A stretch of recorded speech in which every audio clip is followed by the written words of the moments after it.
झर पानी गिरे मनला मोहले, तोर संग घूमत घूमत दिन ला सजा दे। अखरा माँ बैठ के सपना सजावो, मैया के गोठ बात है धीरे धीरे कहिबो। कोयली के बोली मनला बहका दे, मोर संग मैया के गाना गुनगुना दे।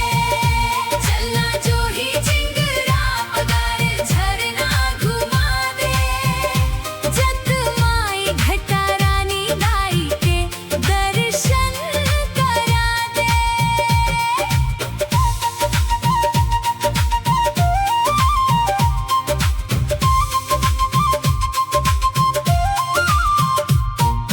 जग माई दाई के दरबार में जाबो, नारियल अगरबत्ती फूल चढ़ाबो।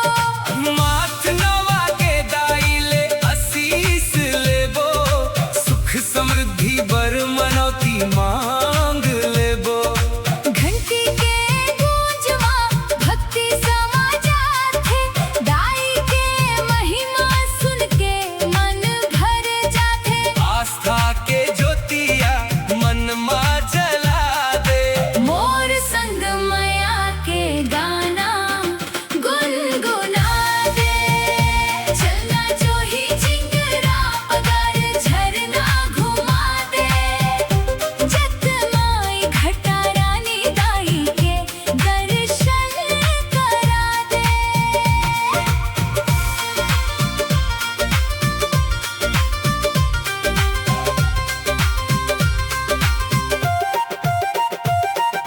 घटा रानी डोंगरी के रद्दा मा जाबो, घना जंगल के छैहा मा सुरताबो। मोर हाथ धर के धीरे धीरे चलबे, सपना के दुनिया माँ संगे संगे रहीबे।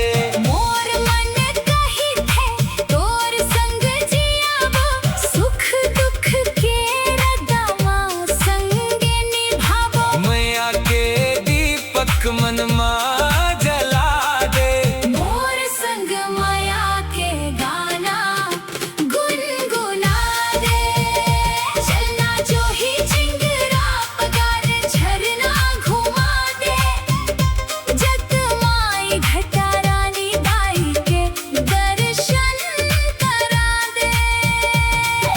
सांझ ढले जब सूरज लुकाए लागे, डोंगरी के पाछू रंग बिखराए लागे।